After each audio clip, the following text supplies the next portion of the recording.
Welcome to the Honest Money Show. Thanks to our sponsor Bitaroo for making today's episode possible, Australia's biggest Bitcoin-only exchange. Hi Neal, welcome to the Honest Money Show. Yeah, how's it going? Good. So Neal Flesher is joining us. He's the author of a book called Modern Chains, The Invisible Shackles of Economic Slavery. And before we get into the book, Neal, I wanted to start with you. Let's learn more about the man. I can see at the back of your book, you're a former army officer and an AH-64 pilot, which I had to Google to see what that is. And you have a background in art, literature, and philosophy from the United States Military Academy and a master's in philosophy from Holy Apostles College and Seminary. So let's start with you. I want to know a little bit about your background and what motivated you to write this book. I'm not actually that interesting, and just a dude that likes philosophy, likes to think about how we think and critical thinking and logic. That's something that's always been, just kind of my interest, and it's drawn me to that. So, that's what I studied. But it really wasn't until after I got out of the Army that I started to really have to contend with economic reality. And I quickly realized, my duties and responsibilities as a husband and a father. It made me realize just that my level of understanding about economics and money, it wasn't sufficient for me to actually fulfill my duties. So being a philosopher, I just was like, okay, well, I'm going to start attacking this philosophically, and I need to understand it, at a deep, metaphysical level. It just took off from there. Because I don't know, every day you transact, you buy things, you use money to, get the things that you need to actualize your needs, to fulfill your needs in life.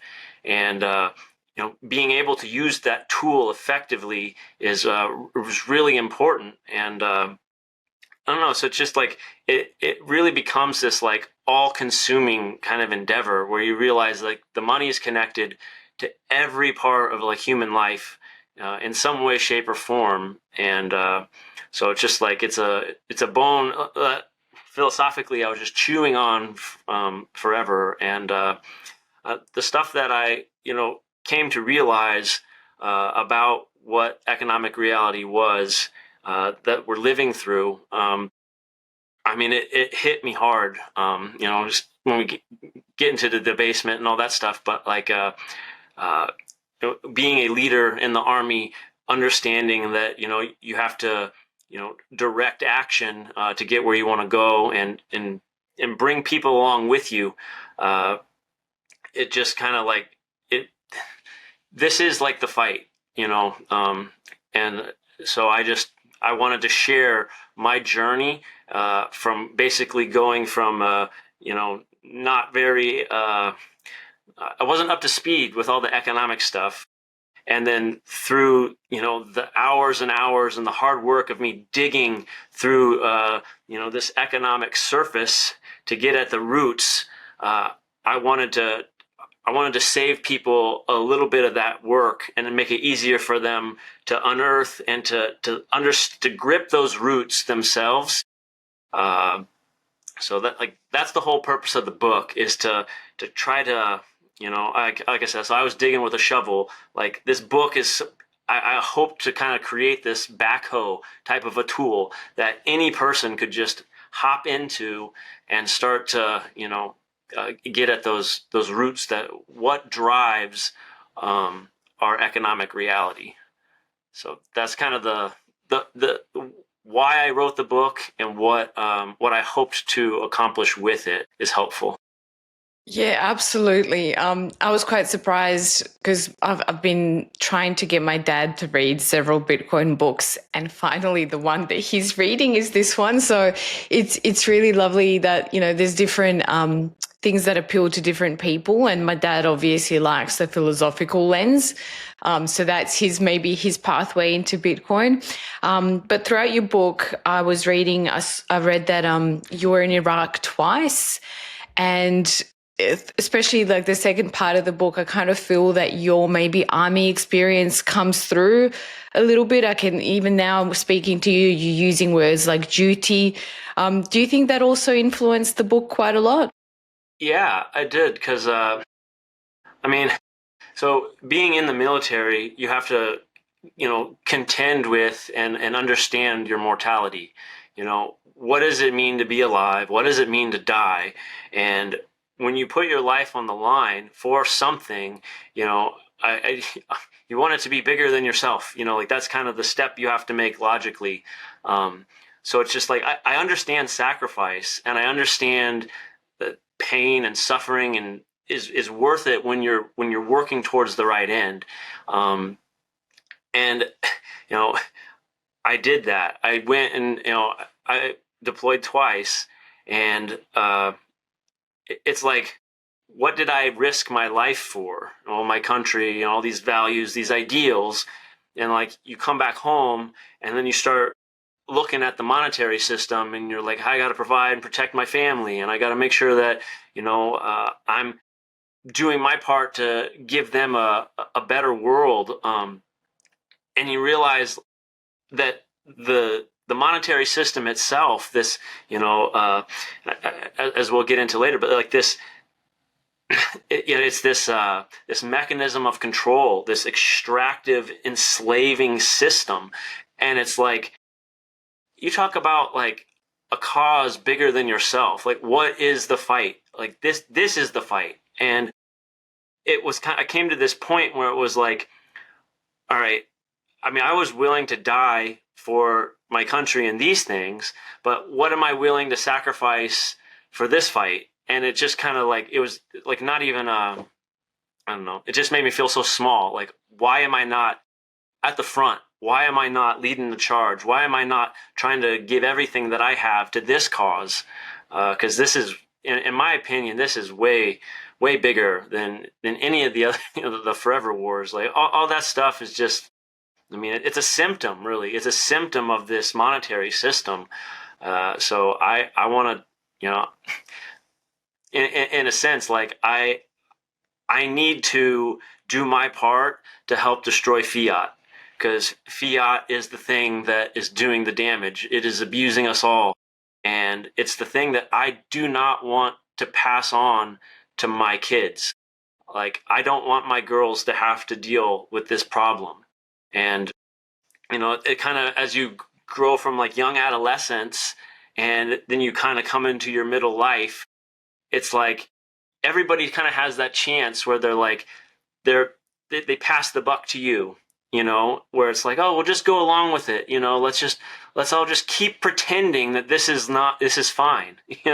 And when it comes to me, like, I'm not going to pass it on. I'm not going to say this is fine. I'm going to call it what it is. I did the analysis in the book to make the philosophical case for why this is not theft. This is not some, inefficiency, economic inefficiency. Like, this is formal slavery. We need to treat it the exact same. Like in our normal day-to-day lives, your neighbor had some slaves. That would call you to action. Like, that is something that is, everybody recognizes that as this abhorrent evil, and you would reject it. That, like, the money, like our monetary system, it warrants that exact same response. So it's like a lot of people, when they hear, oh, slavery, it's like they think it's like hyperbole, or it's just like some clickbaity analogy. But it's like, no, it's not a metaphor. Like when you dig down and you look at this thing philosophically, and you strip away all the accidents and you look at the essence of it, like, what is its function? Like, the whole point of fiat being able to print the money, from nothing, is to extract the value out of every dollar, extract the productive energy, extract the work of another human being and then direct it for your own aims. Like that is the essential formal definition of slavery. And it's just like, once that clicked in my head, I couldn't unsee it. Like I could not unroll that. Like once I had the category in my mind, I could not unroll that consciousness. And I'm not going to pretend it's anything different. It's like, and that's what the book's for, is to make that case. Like, hey, call it what it is. Like, and you can look at all these different, fantasy novels and stories and stuff. There's power to naming something. You call it by its name. And I think that's true. Like this is slavery. This is the fight. This is evil. And we are the ones that enable it. Like that's and I don't know, like when the problem, like I didn't know anything about Bitcoin, until I arrived here. So like I did all the philosophical analysis. I was diving into all the economics and doing all that stuff. And I hadn't known anything about Bitcoin. So it's like, once I had this crystal clear, understanding, deeply philosophical level of what the problem with debasement is and why, that's when I got to Bitcoin, and I just instantly, I recognized it, like, for the solution that it is. I didn't calculate, I'm not making an economic calculation. I'm not deriving some formula to say Bitcoin is the solution. It's like, it's a moral recognition as a rational, moral agent that every human being is. Like we see in those terms and we recognize it. So it's like, you don't have to calculate when you look at your mother, you don't have to calculate that that's mom. You recognize it. And it's like, that's what I'm trying to ask. Like I want to orange pill people like a node. I want you to just validate the logic, validate the problem, validate, small amount of work, but you're still doing it. But it's just like you just validate and but it's like I feel that what we've been doing in this community a lot is we just hit the macro. We hit people with the economics. Oh, invest in this and in all the rates and returns and numbers. And it's just like, we're asking people to calculate, so it's like we're currently orange pilling like a miner. You just brute force there's this asymmetry between trying to convince somebody that Bitcoin is good through an economic lens and trying to convince somebody that Bitcoin is good through this moral lens. And, going back to this military experience, like, I think strategically, tactically, like, how do you want to fight? How do you position yourself so that you have the biggest advantage and your opponent has the biggest disadvantage? Like, you're trying to maximize that asymmetry. And it's like, that's it. You hit from the moral angle because it's the least amount of work from the highest point on the battlefield, and it just like, it essentially makes any opponent justify debasement, justify slavery. Like that's an indefensible position. So it's just like, that's how I want to try to convince people, like, this is how we should really go about, advocacy, Bitcoin advocacy. I want to rally the pitchforks so we can go take down this fiat beast. And it's like, so we have to orange pill. Like, that's part of this strategy, is like, we have to get people on board.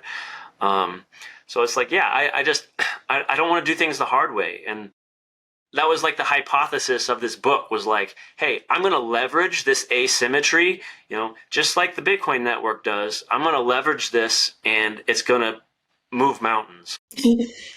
Yeah, I absolutely loved in the beginning of the book, you do a great job of setting the scene. And throughout your book, I really felt that you were calling a spade and not mincing your words. You call it for what it is, but you also do a really good job of explaining what you mean, so that people who hear terms like slavery, which, can get a visceral reaction in certain people. You do a great job of explaining what you mean by that, and also you touch on like chattel slavery and how the essence of slavery is the same no matter what form or severity it takes. There's like an underlying things that makes all forms of slavery essentially. So do you maybe want to like explain that a little bit better than I just tried to? Yeah. So, I mean, so philosophically going like this, I went back to Aristotle because that's kind of, what I studied and what I know and what I feel comfortable with. And what a better place to start than, he's talking about these things thousands of years ago. And it's just like, because he's talking about human nature and the nature of reality. And these things are, immutable kind of in and of themselves, like these principles. So for Aristotle, when we're going to define something, we're stripping away all the accidents. An accident is something that could be more or less. It's not accidental as in like a whoopsie. Like a classic example is like my height. It's like I'm 5'11". I could have grown. There's no principle that could have kept me from being 6 feet tall or 5'10". How tall I actually am is an accident of my being, but that I have a height, that is an immutable principle that is part of my being. So when we are looking at something, when we're trying to define its essence, we're stripping away anything that could be different. And when you do that with we'll just take chattel slavery, so it's like when you start stripping away all the accidents, like, oh, they're in chains, or oh, they're treated bad, or they're beaten, or they're sold, they're just property. Like these things can be different. It's like, well, what is the essence of what is happening? What's that function? And that function is the extraction of the productive energy of another for, and it's just like, so, okay, well, when we look at our monetary system, we have this is also helpful distinguishing here. So when we're talking about money, we often talk about value and money, and we use them kind of interchangeably. And what was really helpful for me was, this is also going back to Aristotle, like differentiating between the matter and the form. So this is kind of his like idea of hylomorphism, which is that all of reality is a composite of both form and matter. So what the takeaway of that is that if you do not have a hylomorphic answer for something, then you're not actually addressing it for how it is in reality. You're addressing it, just some like speculative fantasy or something like that. Like it's just in your head. It's not in reality. So I need to have a hylomorphic answer for everything. So when we're talking about money, we say, okay, well, what's its matter and what's its form? Well, the form is like its immaterial functions. It's that Aristotle thousands of years ago was talking medium of exchange, store of value, unit of account. Like those are money's primary functions, with the medium of exchange being like its essence. Like that is the thing that brings it into existence. Like it's the act of two people using a object to transfer value between themselves that creates money. So it's like money is this weird, also kind of subjective, objective thing. Like it is an object that has to have the potential, the power to carry out those monetary functions, but it takes people creating it.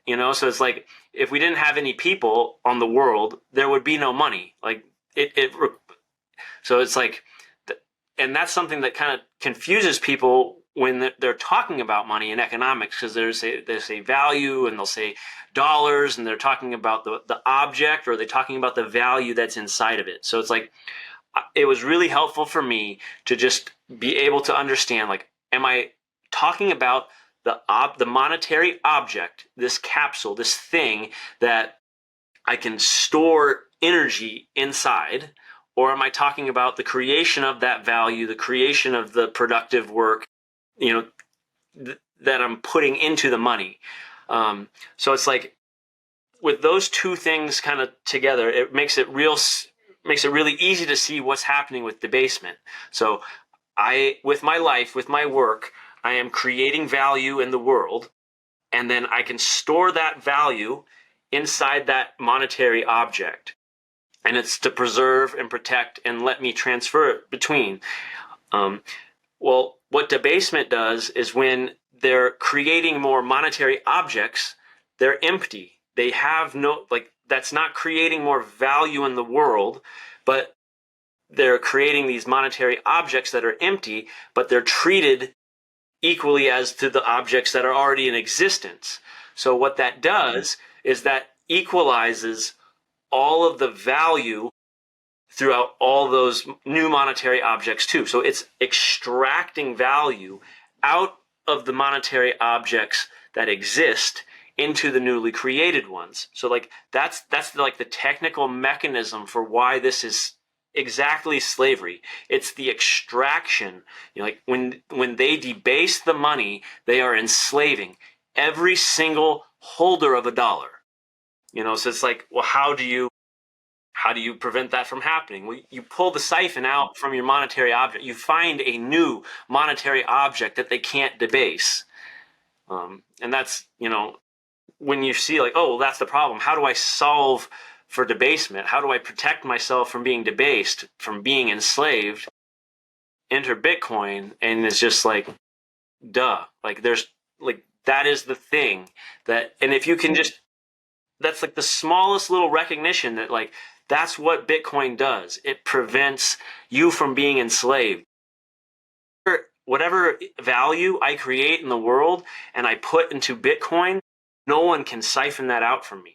Like that's mine forever. That slice of, you know, the 21 million is mine. And Yeah. no one can take it unless I give it to them. Yeah, it's like true property ownership in that sense.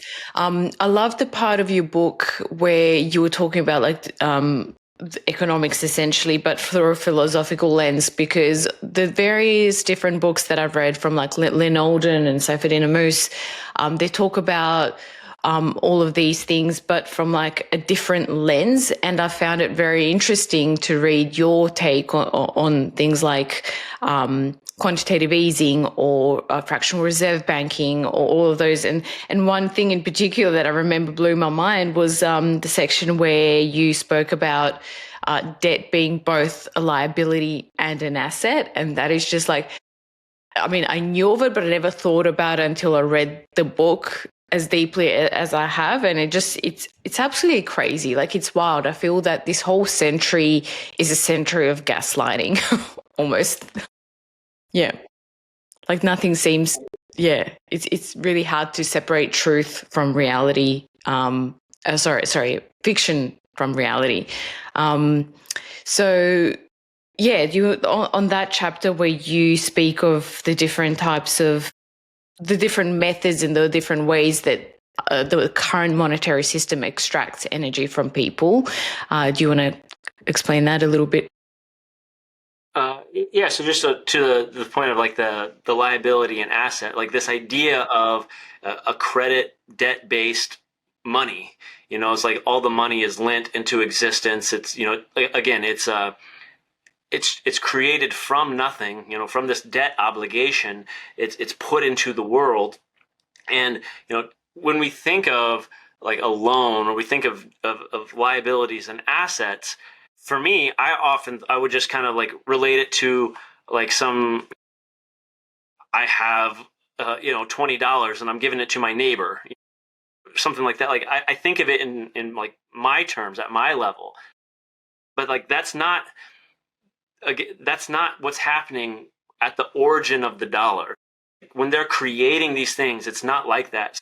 It's really important to when you go back to like let's follow the value, follow the created value, because a debt and a liability is more of it's a directional marker of saying where is value supposed to flow, like who owes what value. And when you think of it as like this directional, the value, if I'm giving something to you, you have it, but you owe the value back to me. You know, like I gave you the value and you owe it back. But it's like when there's actually no value at the point of creation, I've created no value and I'm giving you a monetary object. Like there's no value in that. So it's like there's no actual like direction. Like it doesn't even make sense. Like it's a like if you know in the book I try to explain how it's like it's a contradiction. You know, it defies the principle of non-contradiction, that like this thing can be, you know, both the liability and an asset in terms of value, because there's no value on both sides. So you can't actually differentiate values owed to one versus the other. Like the flow of value is there is none. So it's just like, but that's the whole foundational premise of debt-based money. Because it's I guess, you know, when I'm thinking of that example for myself personally, I've already assumed it's been created and there's value inside. But at the point of origin, at the point of creation, there is no value. So you can't have it. You can't have it. You know, either way. But I mean, that's a. In the book I only touch onto the economic stuff insofar to prove the moral point, like that this is not this is, you know, to just even pass off debt-based money as real is a type of fraud. You know, I'm trying to convince you of a lie, to buy into something that's not real. Why does it have value? Well, because I said it has value. You know, the government said this is valuable, so you better value it. And it's like, but you didn't create anything.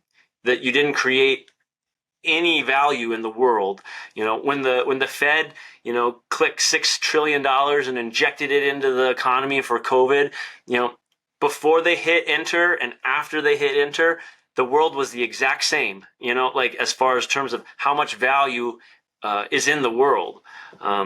We just have a whole bunch of more empty monetary objects that, you know, people are going to shuffle around and pretend as if, you know, it's fine and it's normal. And I don't know. It's kind of silly. Start saving in Bitcoin with Bitaroo, Australia's biggest Bitcoin-only exchange. Bitaroo offers easy tools and advanced features.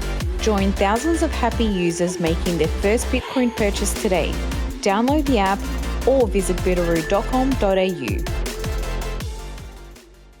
Yeah, it's interesting because one of the key criticism of Bitcoin is that it produces no real value and that it doesn't have any intrinsic value and all of those things. But then when you look at fiat, by comparison, that's the real one that has no value.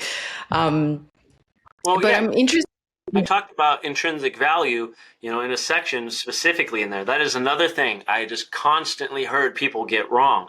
Like, just because if you're not separating the monetary object from the value, the creation of value, you really don't even understand what intrinsic value even means. So when we say, what is the intrinsic value of money, of any money, it's like we're looking at the monetary object and its material potency, its material power to fulfill those monetary functions. So it's like, it's not an accident that gold became the top performing money.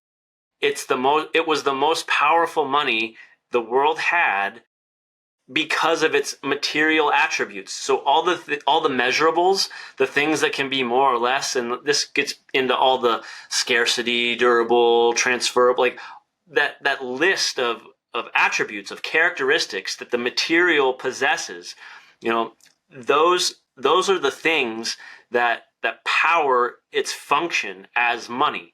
So gold was the most powerful money. Well, it's like Bitcoin. So it does have intrinsic value. You know, like the idea that there is no intrinsic value is kind of silly, because value is tied. It's basically for any domain in your life, value is the measure of motion towards an end. So it's towards a purpose. Whatever actualizes a function, actualizes a purpose, achieves an end, that is what value measures. So what does that mean? It means it takes a person, a rational agent, to identify a function, identify a purpose, what is the value? Like if a rock rolls down the hill, like, is that valuable? Like, well, that it just happened. Like, it's not done for a certain thing. But if a person lines up that rock and like trying to, I don't know, smash a house or something, like when they let that go, the same thing can have value to that end. So without the end, without the function, you don't have the ability, like you can't have value. So you have this person identifying the end, and with money, you say, I want to be able to store my value that I create in the world. I want to be able to exchange it, and I want to, be able to price things like how much something is worth. So, monies have intrinsic value based on the extent of how powerful they are to fulfill those monetary ends. So, Bitcoin, which is maximally potent, it has maximal potency on basically every single aspect that you can, all its measurables, so it's like, that's why Bitcoin is objectively a more powerful money than gold. It's a more powerful money than seashells, like it's more powerful money than the Monopoly money and, the board games. Like, it's the material characteristics and attributes that it possesses objectively make it better money. I don't know. We're coming out like hitting all these different little things, so I don't know if Yeah, that was one of the critical things for me when I was learning about Bitcoin and learning about money, just understanding the functions of money and the attributes of money and how Bitcoin is essentially better than both fiat and gold. And once you sort of see that and understand it and come to that conclusion, you can't really think anything else. Like otherwise, yeah, you'd be denying reality. But I also want to know, in your community, because you spoke about how you came to Bitcoin, but in your community, are there many Bitcoiners? Have you had like luck orange pilling people? Because I also wonder as well, my perception is that the easiest way to orange pill someone is to appeal to their self-interest. And once they sort of, see the gains that they can potentially get in Bitcoin, they might then be a little bit more interested on some of the, I guess, the revolutionary, the moral, the philosophical aspects of Bitcoin. How do you find that to be, like your approach? So do you think the other way works better? I'm just really curious to know. I mean, that's essentially the approach of the book, is to show, hey, you are already being abused. You are enslaved. You have chains around you.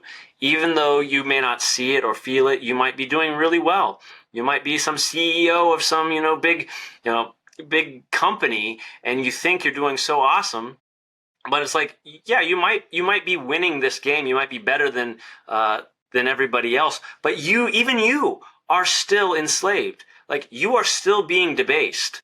Like this idea that, we effectively, with debasement, just destroyed savings. Like, you can't just save money. In the book, I had an example where it's like, if you are rummaging through, your grandmother's house or something, and you find your great great great grandfather's treasure map, and he was like some, huge, rich, wealthy, well-off person, and like, you go and you find it and you dig up the treasure chest and you open it up and it's full of cash. Like, that's the most depressing thing ever. Like, $10,000, would have been worth, I don't know, millions and millions and millions of dollars in today's terms, but he put it in cash. So now, you can, maybe get a down payment on a used car. It's just kind of you would want something precious, you would want a highly powerful monetary object in that chest. If you if we fast forward, 200 years or whatever, and, my great great great, or I guess my some kid, and I'm the great great great grandfather, and I buried a Bitcoin in there for them. Like, that's what they like. That's the dynamic that you would want if, in that discovery of the treasure, because I was like, that's something that's immutable, something that is perfect, that will store and preserve that value forever.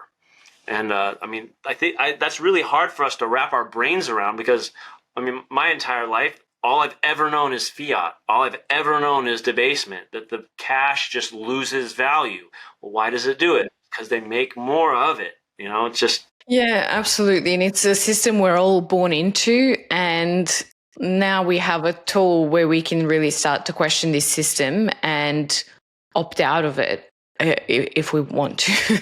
And I can't see why someone wouldn't. But yeah, like in your experience, do you find that if you take this approach by you're trying to just really go for the big picture thinking, and you're trying to appeal to someone by helping them understand that the current system is really not serving them the best, is that been very successful for you in orange pilling people?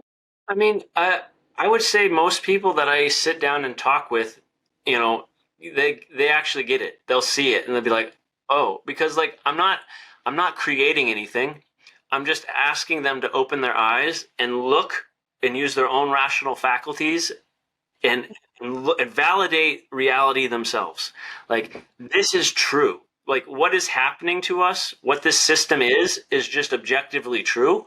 Like, and I think I even said that in the book, I'm not providing you any opinion. I'm not providing you a subjective hot take. I'm just literally laying out what is. And I'm asking you not to trust me, but just validate yourself. Tell me where I'm wrong. Look at the logic and say, oh, you made a mistake here. But I didn't make a mistake. This is true. This is what is happening. So I start, with the people that I love, like I care about. Like, I don't want to see them be abused. I don't want to see them be debased. I want what's best for them. So, trying to talk to these people, and it's like, I've been successful. The outcome is kind of an accident. It's real. All I can control is the message and how I'm talking to people. But whether or not they get it, like, I can't orange pill somebody for themselves.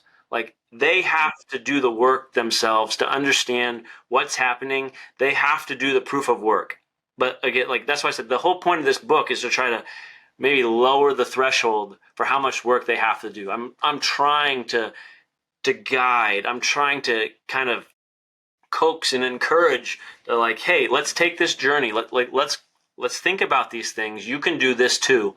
And some people are just not. They don't care. Like, some people are completely like, it would break their brain to have lived their entire life thinking a certain way, a certain thing, and they just aren't capable or willing to consider that maybe it was wrong. Like, and I understand how hard that is, because even in my own, like, coming to terms with, like, it's difficult, because it's something that I don't want to look at. I don't want to look at the reality. I don't want to say, wow, I'm actually getting like siphoned out. They're extracting. I am working my ass off, and they're just taking it from me. It makes me feel small. It makes me feel, just, it's not good. It's not pleasant, but it's like, that's kind of the motivating and encouraging thing, though, is because I allow that to happen, it means I also have the power to stop it. And I think that's really cool. So I'm trying to advocate, to the people that are near and dear to me. And, I'm with writing this book was I didn't want to just show up to the fight with nothing. Like, I wrote this book to arm myself, to try to help arm other people with the moral language to talk about Bitcoin in a different way. And so now I'm getting involved, in the local community, going to some Bitcoin meetups. I'll be talking, at the end of the month at our local, or do a presentation, and like, my idea is kind of just, most people that have gotten Bitcoin have gotten it through the macroeconomic arguments. And I think that the number of people that are left that could be persuaded that way are basically, like, put it a different way, everybody that could get Bitcoin through the economics probably already has. So it's like, well, how do we service all the rest of the people? Like Bitcoin's for anybody, maybe not for everyone because you have to want it, but all those other people that just don't get the economics, like when they start, and it makes sense why somebody would have that like deer in the headlight kind of prey reaction. Like, here you are talking to me about something I know very little about. Like, I'm going to just not move, like I'm going to not move, pretend I don't know, not take any action, because it's confusing. I think maybe you're just trying to, scam me. Maybe you're trying to get me down, a road where you can take advantage of me. Like, I understand people's adversity or not adversity, their hesitation to someone trying to sell them on Bitcoin. But it's like, I'm not asking anybody, I'm not selling anything. I'm not asking anybody to trust me. I'm just trying to walk them through the same steps so that they'll see and understand themselves. So I don't know. We'll see where this goes. I think it's again, like I couldn't write another Bitcoin standard because it's already been written. And if I wrote the Bitcoin standard too, it would just be a really crappy book. Like the world doesn't need that book. But no one's made just the strict moral case yet. Like why this is at that level. So it's just like, it's what I could offer to the fight. It's what I do. I'm the philosopher. I'm the moral philosopher. So it's like, I'm just going to do moral philosophy for Bitcoin and see if it's something that people will want or use. Yeah. And the book is so recent as well. Like I just realized like it's pretty much hot off the press because in the book you mention the big beautiful bill had already been passed. So that's how new it is, right? Like it's yeah, that was one of the last little, I was like, I have to add it. It's because it's too perfect. It just proves just how absurd, like this is what we're literally doing, and we're supposed to just pretend that it's fine. It's just laughable. It's laughably absurd what we pass off as normal. What we pretend is like okay. It's like, no, think about it for 5 seconds. Like this is insane. This is absurd. And I'm just not gonna go. I'm not gonna go along. Like you're asking me to play along, and I can't. I cannot do it. I will not. Yeah. One of the reasons that I started my podcast was because I do want to bring that early mainstream majority on the journey and help them understand the benefits of Bitcoin and just look at it a little bit more deeply because everyone's heard of it. Everyone already has an impression in their mind as to what it is and what the point of it is. But, if we take 100 people, I think both you and I can agree that about 97 would not really understand or have the right understanding of what Bitcoin actually is.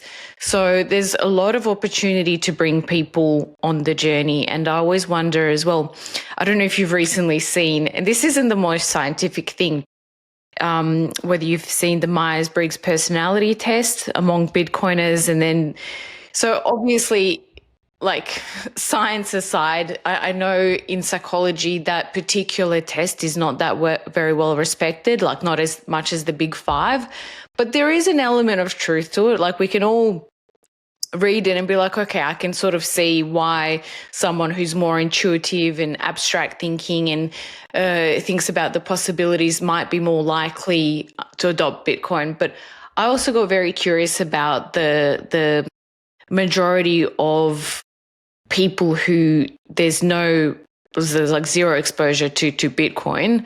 I got curious about those personalities and I looked into them a little bit more. And as you can imagine, they are people who value stability, they value tradition, they value known systems and something that's, been trialed and tested for many, many years. And it's not that they can't come on the journey of Bitcoin, but they really need to understand it a lot better before they just willy-nilly accept it. And I've recently also been speaking to this girl who is one of those, I think, ISFJ personality type. And she studied Bitcoin for 6 years before ever getting into it. So that just goes to show how cautious she is to big changes. And okay, well, where's my question going here? I also wonder if there's, I forgot what the question was going to be, Neal. That's fine. I was thinking, like, so in the book, one of the things when I was doing kind of researching the slavery aspect stuff, I really kind of was captivated by Frederick Douglass, because he was a slave and he lived it. That was his life. And he wrote about it too. And he talked about this, this kind of psychological distinction between, the house slave and the field slave. And I love that part. and I think that what you're explaining is that exact same dynamic. People, some people tend towards just stability and comfort. They don't want any change, and it's like, the comfort, like it is to break free from your chains, to escape slavery is a bold move. It is, you're thrusting yourself into the unknown, into the wild, in a kind of a sense, and it's that unknown is scary, and it does take a certain type of person to really want it and to just go for it, and another one takes a little bit more coaxing. But it's like, I can't remember the exact quote, but the essence of it he was talking about was like, the person that knows the lash, like they understand the truth of their condition, with like a searing clarity. Whereas like the comfortable house slave, that gets to eat at the master's table and gets to sleep in a nice bed, like they might be a little bit more like, oh, this is a pretty good deal. Like, I'm okay with this. They're given a level of comfort. They're given a level of status that actually makes them, for Douglass, like they were like some of the best enforcers of the slavery. Like they would defend the master. They would, when someone would get a little out of line, they would be the first to pounce and say, hey, don't rock the boat. Like, and it's like, we see those same dynamics playing out today. And it's just like, again, I think that's not an accident. It's like, it's the same extractive system. Some people intuit it, like something's off. Some people really get it, that like, I can't even get ahead. I can't save any money to get a down payment for a house or any of these things. Like, I can't afford a family. I can't afford anything. Like, they feel it in a very real way. And those are probably the people that are the first to really like, yeah, I want to get out of this thing, but I don't want to, even those that kind of enforce this system today and defend it. It's like, I still feel for them, because they are equally as enslaved. They are equally, victims. So it's like, I just don't want to pretend like they don't matter and just leave them behind. Like, one of the things that I do get and I understand is like, we all exist in this reality together. We live and we share this concurrent moment of the present, and we exist in it. And that shared connection, as human beings, I can't deny that.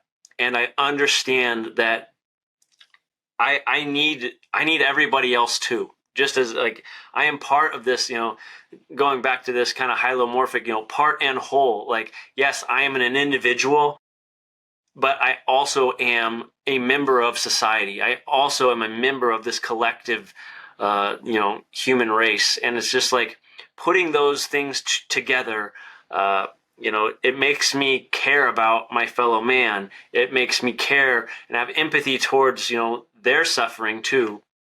And understanding that, like, it's one thing for me just to exit stage left and take care of myself in the short term. But if I'm really going to want to give my daughters a world without fiat, like, I have to help them out too, because as long as this fiat monster is fed enough energy and it keeps itself churning and going, like I really can't rest.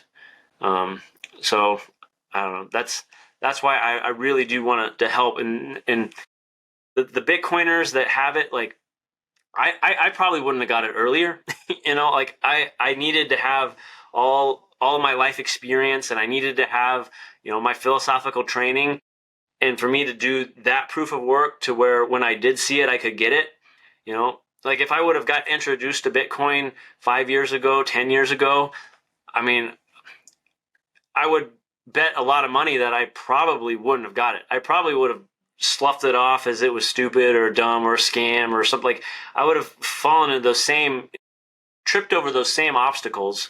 And I'm grateful that all the people came before me kind of helped clear that path. So, when I did start looking at it, I could see it clearly. I want to orange pill people. I want to at least give them the opportunity to say no.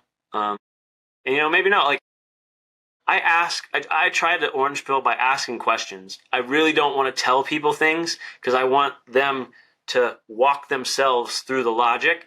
And, even if they don't have even if I ask a question and it just like the tiniest little seed kind of falls in that crack and they don't get it right away, and I may never see them again, but maybe that's like the little thing that they're like, wait a second, like how does that work? That doesn't make sense. Maybe it turns around in their brain for a year, 2 years. It's like eventually that little seed, when it sprouts, like it can break that rock. It can bust that crack right open, and then they'll be ready for it. So I Yeah. don't I don't measure success by how many people are actually orange pilled. It's just, am I putting the right message out that maybe I take care of the input, and that the outcomes will take care of themselves. Yep. I love the analogy between the house slave and the field slave, because you kind of see those dynamics play out in all sorts of different environments, even at work. People who are closer to sort of senior management, they might think that they, have more privilege and illusion of, privilege. And same thing, happened during COVID as well. A lot of people, that were behind the vaccine mandates at work didn't necessarily think it was the morally right thing to do, but they went along with it as well. And unfortunately, like a lot of people lost their job. But what I want to go back to is like Bitcoin in my mind aligns with most people's core values. If you speak to the average person on the street, everyone wants to live in the world where people don't have to live paycheck to paycheck, where people don't have to think that, working more is not necessarily going to lead to a better life, which is very much the case. I've read somewhere a statistic that over 50% people believe that. So it really aligns with most people's values, and I guess that journey to help people understand how we can get back to a system where you can afford to feed a whole family on a single income without necessarily having mortgage stress and financial stress that we experience today. And Australia, is particularly bad now. People who are earning over like 200,000 and don't have any kids and a double income have mortgage stress. So it's really concerning to think about how everyone else is living and surviving out there. Yeah, the thing that I kind of this goes back to Aristotle is like, so if you read all of basically Aristotle, what he has to say on economics, it's actually not that much, because he's writing it in the Ethics. Aristotle understands that without ethics, without a moral foundation for justice, you can't have an economy. No one will ever exchange anything with another person if it's unfair. So you have to presuppose this ethical fairness And like, so what does that mean? It's like, so economics is driven by the ethics.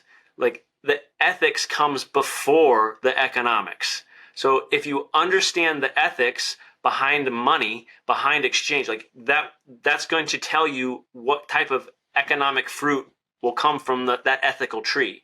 So it's like when we come at it from just economics and we divorce, because a lot of times people, this is my problem with the whole idea of broken money, right?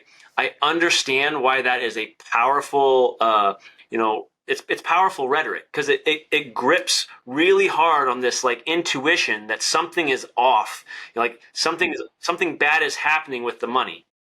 So we want to say it's broken, and it's like, okay, well, that makes sense from a purely economic, like surface level analysis. But the problem with that is if the money is broken, that means we're severing it from ethics. It's just this amoral tool that sits there, and it's like the money is, it's literally between two people. It's two people are what create money in the first place. It's forming how people connect with each other on a societal level. Like, I mean, Aristotle even says this, like that's the money is essentially the glue that kind of holds it. It forms the bonds. So it's like, well, what is the nature of how we are connected? Are we connected through, this ethical, cooperative relationship, or are we connected through this, extractive, coercive, controlling mechanism? And it's like, so like money is a tool. It is either a tool that creates a healthy relationship, or a, enslave, like I ask, like, it's just, if I chain you to a plow, are those chains broken? It's like, no, they're not. They're fulfilling their function. Like that money is fulfilling its function as forming the bonds of how we relate and connect to each other. So I don't want to sever the moral from the macro. I don't want to sever the ethics from the economics, because the ethics is actually what is creating the economics. So it's like you look at the price chart of Bitcoin and it's all crazy and it's everywhere. But you look at the log, and it's just this 45-degree line. An economist is like, I don't know how to explain that. Like that's such a odd phenomenon. Like how is it that that Bitcoin is this crazy ultra performing asset? And it's like, that's a really complicated answer if you're trying to model the what and trying to explain it away that way. But when you understand the ethics and you say, oh, ethical money is more valuable than unethical money. That's it. That's literally why. So if you want to know the why to the price action, like why does it perform the way it is? Well, when you understand the ethics, you don't have to care. Like you don't have to care about the macro if you understand the moral. So it's like, I'm trying to keep it as simple as possible so that it hits the broadest range of all people, so that if they can, you don't have to understand any of the models. You don't have to understand CPI and all these different rates and all this craziness. Like if you understand that, and that's enough to get you into Bitcoin, like you can start your journey, you can save yourself, you can shield yourself from debasement. And like that's, to me, that's success. I care more about onboarding 1 million families than I care about $1 million Bitcoin. And if you understand the relationship, you are even like, oh, the former drives the latter. Even the amount of nodes we have, we have like 20-some thousand nodes. There's 8 billion people in the world. If we were able to, add 1 million nodes, 20,000 just seems so small. What kind of a message does that even send? It's like, it's empowering the individual to reclaim their dignity as a moral agent, to assert themselves, as the actual force that they are in this world. And you can do that with Bitcoin by reclaiming your monetary sovereignty. You're reclaiming your political sovereignty. You're You're even reclaiming your rational sovereignty. You're saying, I see the world for what it is, and I'm not going to buy your fantasy little la-la story that value comes from nothing. I reject it whole cloth. Like that's in the book. I talk about monetary Gnosticism as like the idea that it's just some magical spell, this speculative fantasy, and if I just go along with it and believe it, like I can change the actual structure of reality. And it's like, no, you can't. Like that's not how reality works. Reality is what it is. I am a human being. I am a human object in reality. I have a subjective experience, my consciousness, and it's like that human object with this subjective consciousness together is what is the whole answer of what it is for me as a human being. I'm just like, I don't know. It's just kind of, for someone to say you are not that and ask me to go along with it is just it's beyond the pale. I just reject it. Yeah, absolutely. This is another reason why I love Austrian economics as well, because I feel like it's based on reality. But I just remembered something else as you were speaking. Another part that I really, really liked in your book was when you were talking about the Fed and the section where you were explaining that it doesn't matter what the intention was behind the design of the system, which again, I love how you said it's not broken, it's working exactly as it's designed. So it's working perfectly well. But do you want to explain a little bit about that, what you mean, like when you said like outcomes are the same regardless of what the intention is? Yeah, I love that part. Yeah, I mean, so like, and this again, this is all this is coming from this like deep philosophical foundation, and Aquinas talks about this, where it's just like, what are we as a human being? What are we capable of judging? And we judge observable, action. We judge observable reality. I can't. He says it's not that we're bad at it. We're incapable of judging the hidden interior. So like, I can't judge what you're thinking. I can't judge what you're feeling. I can't judge why you're doing the things you're doing. I can just judge your actual observable behavior. Like what is actually happening in reality. That's what I have access to. So a lot of times when we're talking about the monetary system, it's like, oh, well, we have to do this because, we're trying to help everybody out. We have to print the money because the whole thing would crash down, and we're really doing it to help people. And it's like, I don't care if you're trying to help people. I don't care about your intentions. You might be the most benevolent, good-hearted person in the world, but what you're doing is evil. What you're doing is enslaving people. You are extracting objectively the value people put into their money. And that, because you can take it the other side too, and you could say, oh, well, you're really sinister. You're the evil genius, and you created this perfect mechanism to, extract all the wealth and value from the world just for you. It's like, some people might argue that and say, oh, you're evil and for your intentions. And it's like, or you can say, oh, I'm good because I'm trying. It's like, just push all that off the table. Just look at objectively what's happening. Like, that's why in the book I started off as just like, everything is to answer this question about what is debasement, what's happening technically, what's happening morally. Throughout the whole book, like that's the one central thing that everything is feeding into. And at the end, answer that question for yourself honestly. And if you don't understand, keep digging.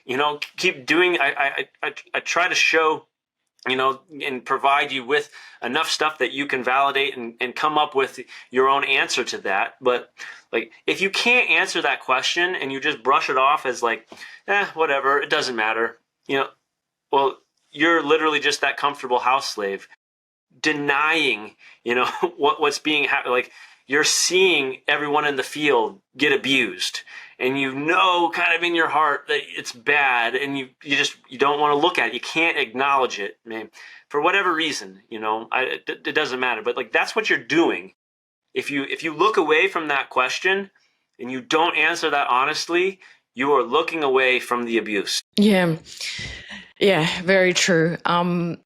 Do you have any other books on the horizon, or did you only really ever plan to write one? I mean, it's kind of funny. It was like, I didn't even really want, like, I didn't want to write this book. This was not a fun, like, yay, I'm writing this, this fun loving, awesome book. It's like, no, this is like, it's heavy and it's hard. This is the book that I had to write, because this is, I don't know, it just, like, once I saw it, I had to take action, and this is how I could contribute it. But I, just with talking with my publisher, we started getting talk about like the Wizard of Oz, and how like that kind of monetary allegory,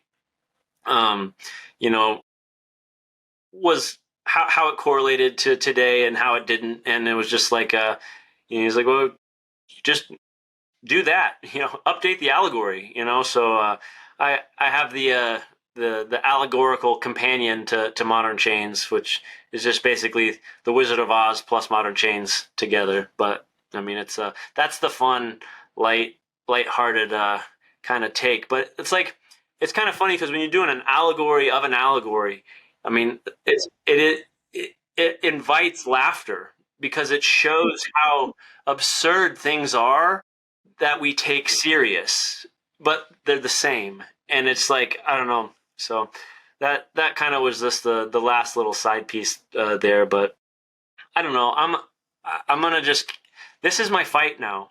Like, this is what I'm doing until it's done. I mean, even if I don't see the end of this fight, like that, this is the fight that's bigger than myself, that's worth it, and it's worth all my effort and all my energy and all my time, because, every day when I was writing, I'm thinking like, this is for my kids. This is for my grandchildren that aren't even born yet. Like, this is for, like, that's why I'm doing this, because I have to take action today. Like, this is my, not even this is our burden. Like, since I said, we do share this moment. We all are in this together, and this is the fight. So we either come together and, end fiat. I mean, it sounds such like a lofty, like, stupid thing, but it's like, that's why I'm so grateful for Bitcoin, because we actually have a tool that is designed to end fiat. So it's like, it just takes us picking it up and wielding it. And in the Army, you take an 18-year-old kid and you train them to be proficient with weapon systems within a squad, working with others, employing tactics to achieve victory. And it's like, well, just replicate that. Like, it's the same type of fight. Like, how can we take anybody, show them, hey, here, look at reality, look at your life, look at where you want to go. Here's a tool that will really help you, achieve those ends, get proficient with it, understand self-custody, understand running a node, understand all these things, and then do it, and kind of back to what you were saying about, even if we're not advocating if we're not orange pilling people through the message, living a good life, like, that is going to draw attention too. Like, what are all those free people doing over there? They look like they're doing really well. They love life. They're having kids. They're having families. They're having, they're building communities. Like, they're filling their lives full of meaning and purpose.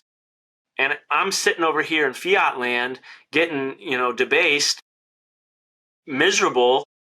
Like, I'm going to start, well, what do they got that I don't? It's like, so it's like, even if they're not getting it through the message, just by living a good life, that will attract others to start paying attention. Yeah, you're so right about that. I have good friends that have retired thanks to Bitcoin, and they're still, I think, like in their late 30s potentially. I don't know their real age. But yeah, they've retired, they're having a family, and, you know, I can't help but think how lucky those kids are to have two parents at home. Thanks to Bitcoin. So yeah, I'm trying to draw as many people out so they can tell their stories as possible out of the community, so that other people can see, you know, what is a Bitcoiner? How do they live their lives? It's probably not what most people think. Most people might think that a Bitcoiner is someone who's into crypto, wants to get massive gains, wants to, you know, essentially get more fiat. And it's like, no. Bitcoiners are trying to have less fiat. That's the whole point. So yeah, I'm kind of and that's trying one of to the do things my I best. tried to do too in the book was show how the costs, the consequences of fiat are way beyond just the monetary, economic, like social capital. That is a huge. I think I say in the book. I mean, social capital is actually the most sovereign of all wealth. Like the relationships you have in your life are the most important things beyond even money. It's like a trite kind of saying that people will say, but it is true. Like true joy and happiness does come through other people and having those relationships and doing things for others. You know, and when you have both parents, you know, working 80 hours a week, throwing their kids in daycare, they tuck them in, you know, at night for 5 seconds and then they throw them off. You know, it's like, I don't even know my neighbors. I can't help somebody across the street, you know, that they're moving. I don't have time to help them unload their truck because it's like I'm just on this rat wheel. You know, I'm just running my little fiat race, and like I have time for nothing else. Like it just, and then it's like, why is society crumbling? Why is there this meaningless crisis? Like, why does everyone, you know, on all these antidepressants and all these things? It's like, you can just, like, those are the real consequences. Fiat doesn't just drain the value from the money. Like, in doing so, it also just, like, crushes your soul.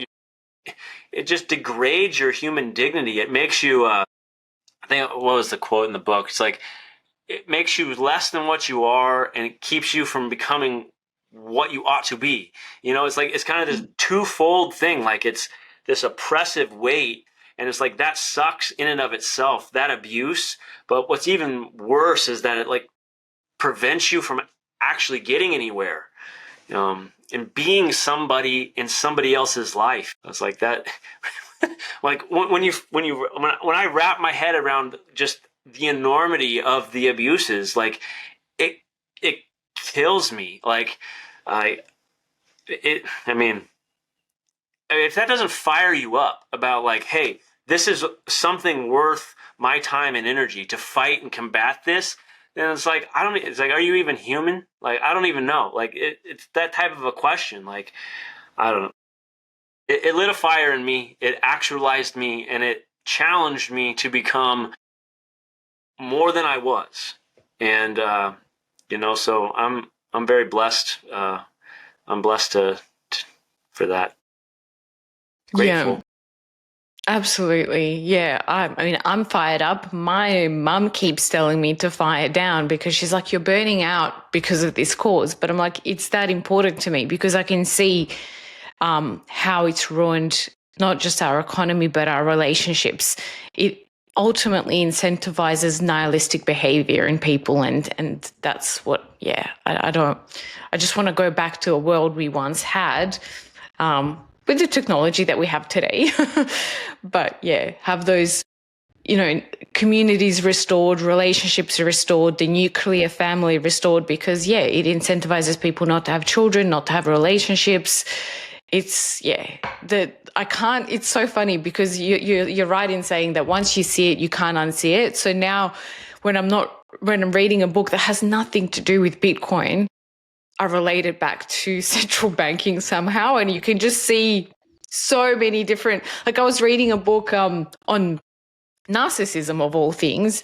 And And I found a pathway to central banking, because one of the causes of narcissistic behavior in people is if you have a child that's, I guess that their nature is they're quite needy, because some kids are needier than others. Some cry more, some need more time to settle down. And you combine that with a parent that's absent or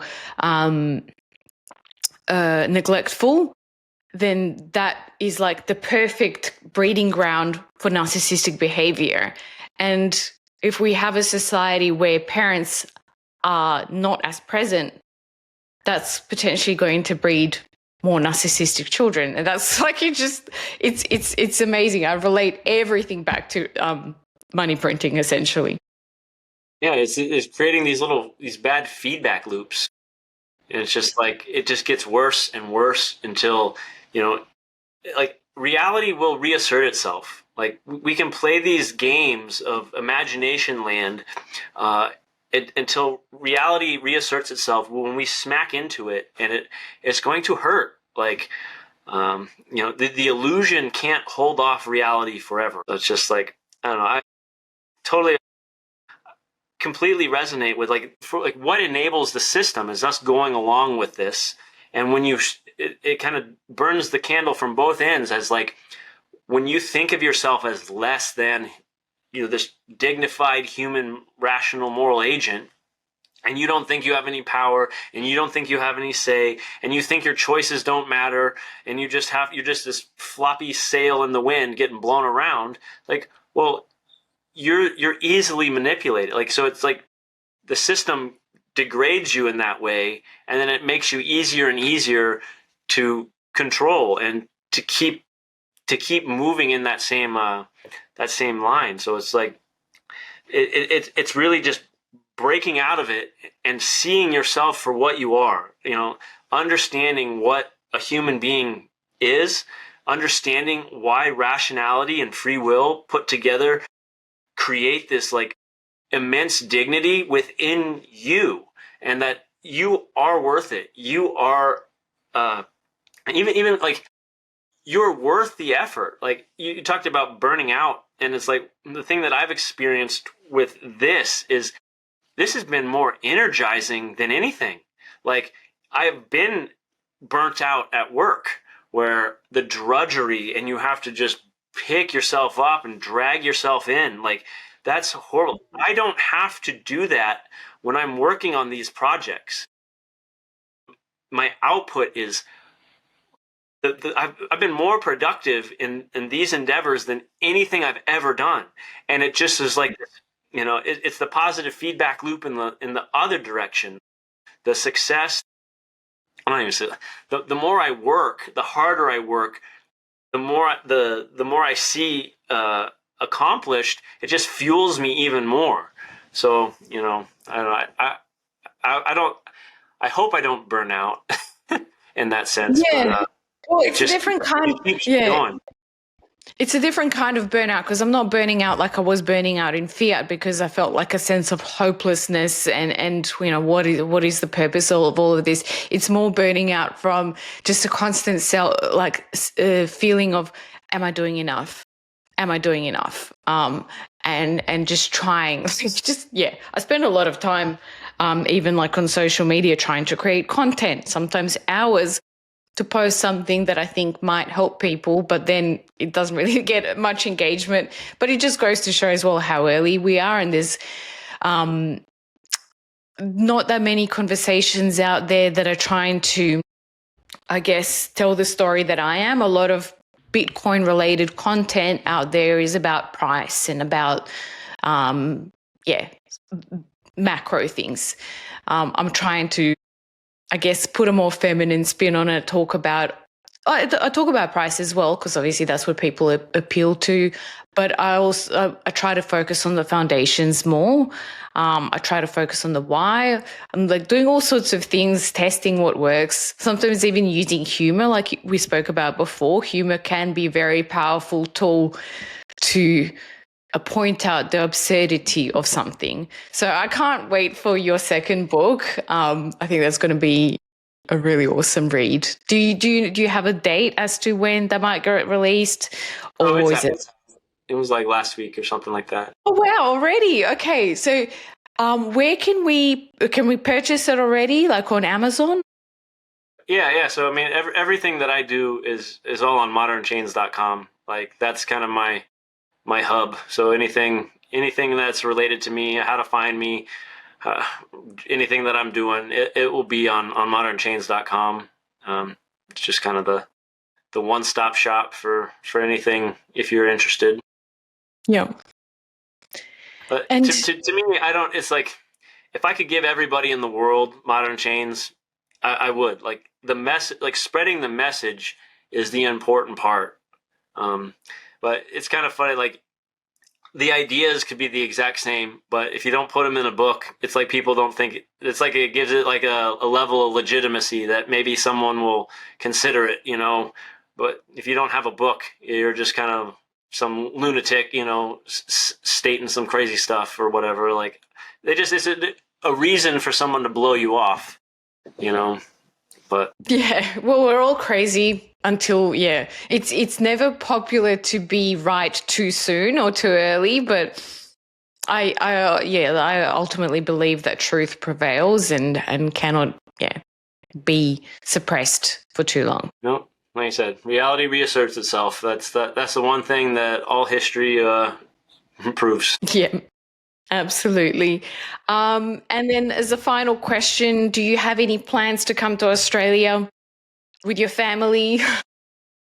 I not currently, no, but No. that would be Okay. that would be a bucket list type of thing. Like if I definitely like that would just be really cool, a cool trip, you know. Yeah.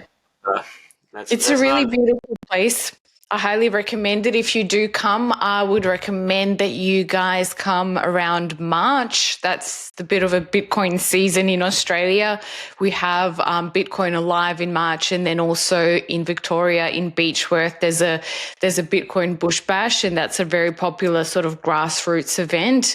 And they both happen in March. So when we get international guests, they tend to go to both. And then I would also very much recommend coming up, driving up to Byron and the eastern states are really, really beautiful.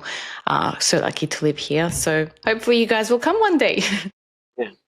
If I could just say one last final thing of like to the Bitcoiner, that loves the macro and is drawn to that, and that's your thing. Like I got no issue with that type of approach, and that does work for some people. But I would just offer you to just say, at least be interested enough in the moral stuff so you could put it in your toolkit. So you have it. If you're trying to talk to your uncle at Thanksgiving and it just none of the economic stuff that you love is getting through, just hit him with some moral stuff, just ask him those moral questions. Hey, what's your answer to these things? And again, even if nothing happens at the table, maybe it just plants the seed just enough that like it could get through to him at the end. Yeah, you've just reminded me of one more thing. In the book, you write towards the end, like questions that you can ask your politicians to hold them accountable for why they perpetuate this system. And I was reading them and like they're great questions to ask, but I feel like in Australia we're so far behind the US. I know you guys have politicians that are Bitcoiners. They really understand it. I watch their talks and they really understand and they're fully behind it. Some obviously more than others, but in Australia we don't really have a single one. Maybe like the Libertarian Party understands Bitcoin, but other than that, all the the two big parties, we're not there yet. And I can't even, like, I was just laughing a little bit because I imagine if we did ask them these questions, they would just like blank out. Well, yeah, I mean, it makes them make the implicit explicit. It outs them as either, oh, I actually understand the problem, and then I'll take action, or I don't know what the problem is, or I'm complicit. It makes them show their hand. And when you have when you ask the questions in such a way, like you're really trying to, the nature of a politician is to slip out of an answer. So you're trying to paint them into the corner and make them address it. It's like politicians are still, they're out for their own self-interest too, so when the people demand these things, a crafty politician will see that market opportunity and take advantage of it. Like, even if they're not a Bitcoiner, they'll say, all the people want Bitcoin. I'll be that Bitcoin politician. I mean, we see that all the time. The pandering, and it's like, well, the thing is you can get them to go down that road, and then it's holding them to account for the action. Like, leadership is all about delivering results. And just because you say the thing and you brief it right and it's all politically correct, again, I don't care about your intention. I don't care what you were trying to do. What are you delivering? What is the proof of work? And I look out at what the political the political fruit that our politicians have been delivering to us, and it's like it just all they've delivered is worthy of our ridicule and contempt. It's not good. Yep, absolutely. I'm very hopeful. I hope I live long enough to see the change. Do you have a timeline as to, like, any predictions as to how long you think it might take for us to get where we want to be? As a society, I don't. I'm not a prophet, but the cool thing about Bitcoin is that I get to decide when I'm free. Like, I don't care about what the politicians like.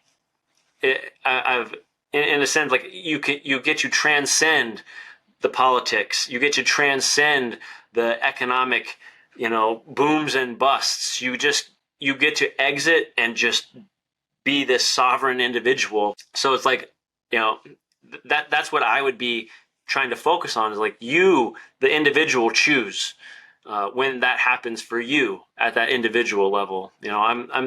I do think grassroots up, like, it's not going to happen top down. I mean, even if it was theoretically possible, I don't know if that would really work. Like, I think it really does have to come from the bottom. So, addressing the individual and saying, hey, you do the proof of work, you free yourself, and let's go. That's how I think that is. So, I got Bitcoin quickly from the moment I saw it, studied it, and was like, this is it. I'm doing this. And other people, like your friend, it took 6 years or whatever to say, hey, this is the actions I'm going to take. So it's like, that choice can't be made for you. You have to make it. So, you create the timeline. And if we all take that approach, like, that's what answers that question of when does society get it? Well, when enough individuals decide to get it. Yeah, absolutely. Well, thanks very much for your time, Neal. It's been a pleasure. Thank you for having me. Yeah. Thanks. That's it for this week on the Honest Money Show. Big thanks to Bitteroo. Check out why more Aussies are choosing them at bitteroo.com.au. And shout out to our listeners on Fountain, where you can earn sats just by tuning in. If you appreciate the way we cut through the noise, you can support us directly via the QR code in the episode notes. Until next week, take care of yourself and your money.